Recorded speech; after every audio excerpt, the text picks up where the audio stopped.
Make sure this works. 5, 4, 3, 2, 1.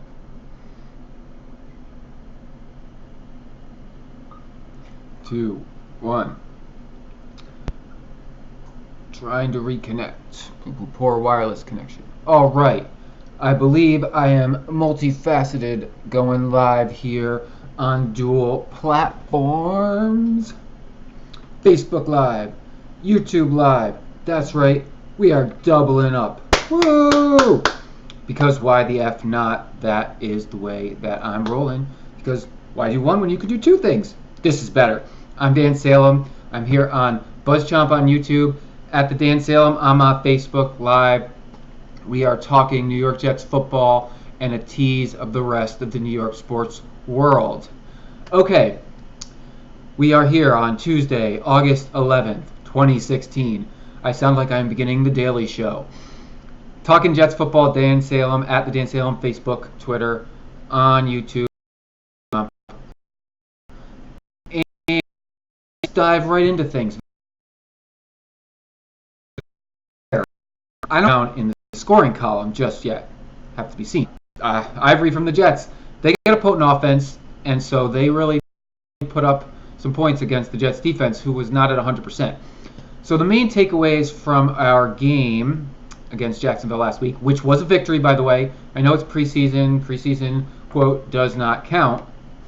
But ultimately, a win is a win, and it feels much better when your team wins than loses, even though the stats mean nothing and the game really is unimportant, and the real key is that no one gets hurt, blah, blah, blah, blah, blah. As a fan, I want my team to win, and we won, so yippee-ki-yay, mother effer. We won. Main takeaways. Ryan Fitzpatrick looked good, no interceptions. Geno Smith looked good, no interceptions. Matt Forte, notable absence. Christian Hackenberg did not play, notable absence. Okay. Muhammad Wilkerson did not play, notable absence. Okay. That's cool. It's the preseason. If they're hurt or they're just getting along, we don't want them to play and hurt themselves or get in there too early. So that's fine. Our wide receivers, our young wide receivers. We had a 7th rounder and an undrafted guy. Both look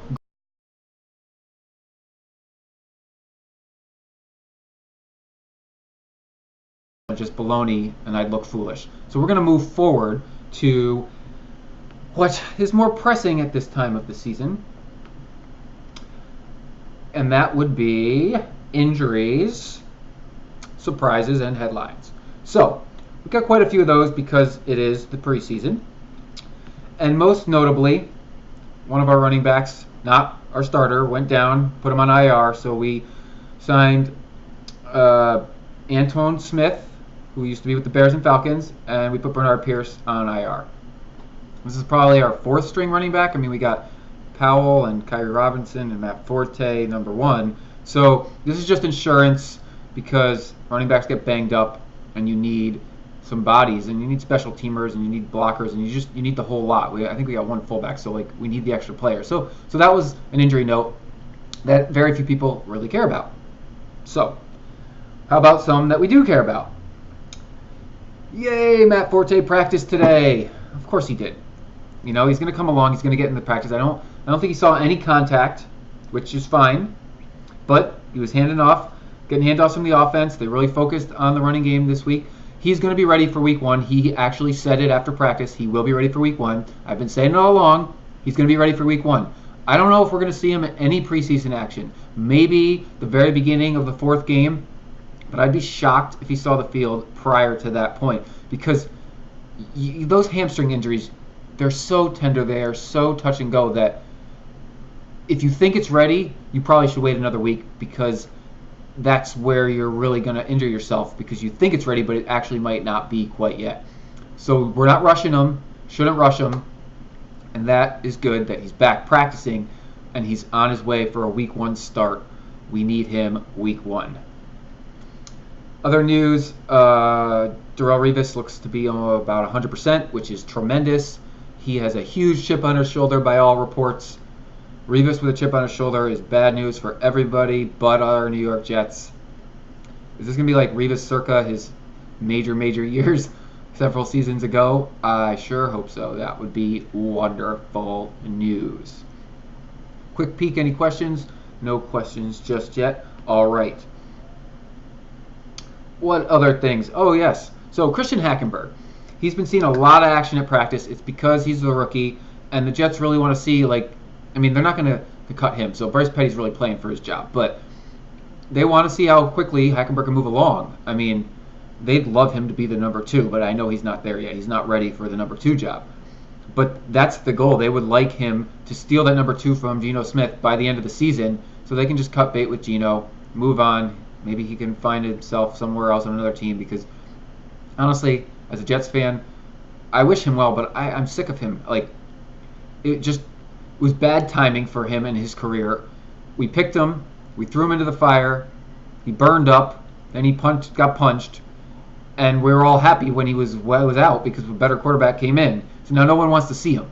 So while he's doing well and he's a solid number 2 for our team, he needs to move forward with his career. He needs to go play elsewhere, a la Mark Sanchez, who is now the starter in Denver, and go find success elsewhere because your career with the Jets, it's done. I'd be shocked if he re-signed him. So Hackenberg's seen a lot of reps. He didn't see the field week 1 in the preseason. I don't think he sees the field Friday night either. I think he'll see the field third preseason game. Like, they really need to push Petty and make sure, okay, is this guy for the Jets? Like, do we need to keep him around? Do we need to carry 4 quarterbacks? Or no, we are going to cut you. This is Petty's game on Friday night. Which brings me, rather quickly, because this is the preseason, and thankfully there's not a lot of injuries to talk about, to Friday night's game. So, my thoughts. Brandon Marshall missed practice today. He's been excused for a day or 2. It said it's not injury related. Is he going to play Friday? I don't know. If he's missed a couple days of practice, you generally don't play in the game unless it's an emergency, and this is the preseason, so there is no such thing as an emergency. I don't know if he's going to play or not. He's a couple days out. I hope everything's okay with him. I have a feeling it's a family thing. We're playing the Redskins on Friday. Again, they're really testing out their new weapons. They got Josh Norman in their secondary that's new, and they want to see how he can do. So that might be a nice matchup to see him versus Marshall if Marshall plays. And otherwise, I don't know. Are they going to play their starters very much? Probably not. Cousins might get a quarter. It's a good matchup for the Jets if this was the regular season. We would take down Washington. They're an above-average team, but not good. Like, our defense would just shut them down. And their defense doesn't scare me. So we're not really necessarily going to see that because it's the preseason, which is just the way a preseason rumbles. Any questions in particular on Friday's action? Okay. A few other notes. A la Kieran Darcy, who has been reporting on the Jets all day today. I assume that means that Rich Cimini is on a vacation. Well deserved. Nick Mangold was given the day off for rest. You know, he's up there in his career. Give him the time he needs. You know, we don't want any injuries, especially from our veterans that we are relying upon. So give him the time he needs. Let him rest. Let him rest his weary legs. Okay. I would generally want to talk fantasy impact as well, but this is the preseason and that is not available. But I guess, technically speaking, if Forte says he's going to be back for week 1, that's got a huge fantasy impact. I am excited because many people are going to write him off. New team, not going to. He is and love running the football. He likes to catch the ball out of the backfield.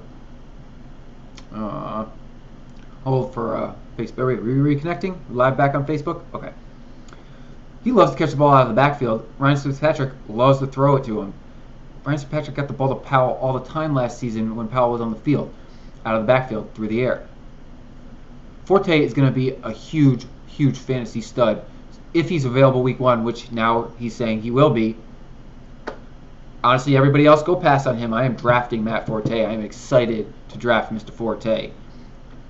Hands off. I know we're auction leaguing. Everyone's going to bid him up in my league because that's just how they roll. Jerks. But I want Mr. Forte. He's got a huge fantasy impact this season.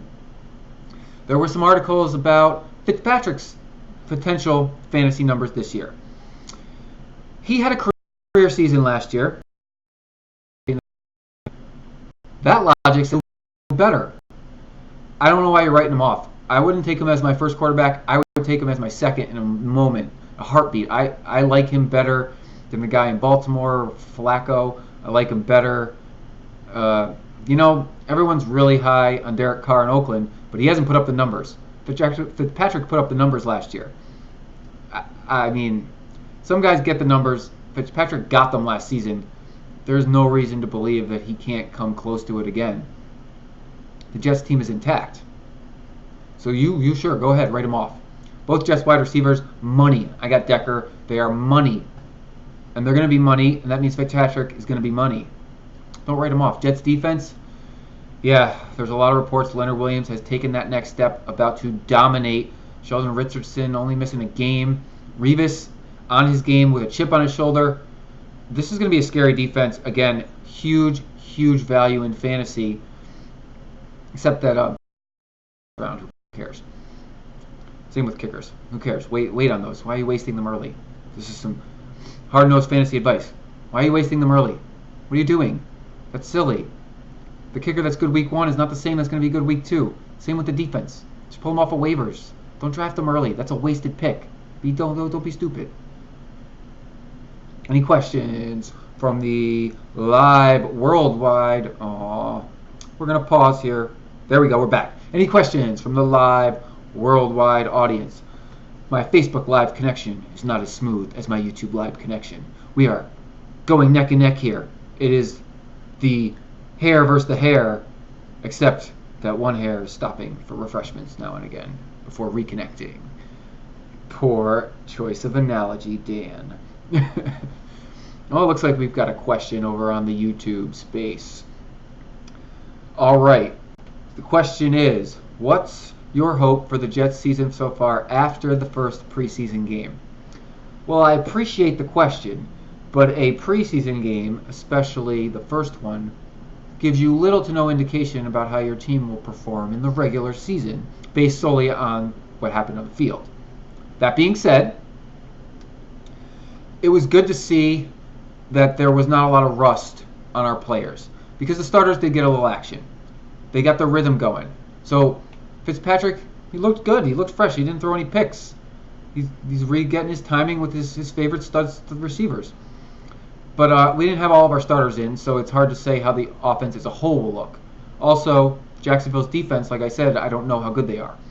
Jacksonville's offense looked really good, and our defense wasn't at 100%, but we did give up some points early. So I'd have to say that because we didn't have our full secondary on the field, and we didn't have our full defensive unit, front seven, on the field, that wasn't a good assessment of how they'd fare. But I'm feeling very good because we didn't suffer any major injuries in the game, and we're getting people back this week. So heading into week 1 versus the Bengals on CBS, 9/11, New York commemorative day, National Commemorative Day with New York football. We need our A game. We got all month to prepare for the Bengals. We need our A game because they're coming off a big season. They won a lot of games, made it to the playoffs, and they got something to prove because they keep losing in the playoffs. So they're going to want to win big, but we're at home starting the season. I'm feeling very good. We do an NFL wins pick'em league here. I think the Jets are 10-plus wins once again. I took them second round because everyone is dismissing them for whatever reason. They won 10 games last year. That wasn't a fluke. We have the exact same coaching staff minus our special teams coach because we needed enough.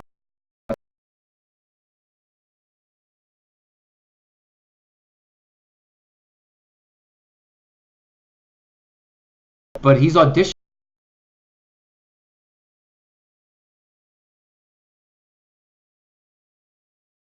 Even if they're not going to give him the opportunity, who is the top team in the AL East, and are they top in the American League? They're close if they're not up there. This is great. Great stuff. I mean, the Yankees were not particularly much fun to watch before the trade deadline. It was just tough. You didn't know what team was going to be on the field, whether they were going to be good or they were going to be bad. That's why they were very mediocre overall. He deserved great for this organization. I am happy. And look, we got a fire under our butts. and we're multiple games over 500. I think we're reaching a point where we're more over 500 than we have been the entire year. We've got all youth in there. Gary Sanchez is crushing it behind the plate. He basically stole Brian McCann's starting spot. McCann, no, it's Gary Sanchez. They didn't have the spot. Guys, our notes here, 8 o'clock Eastern.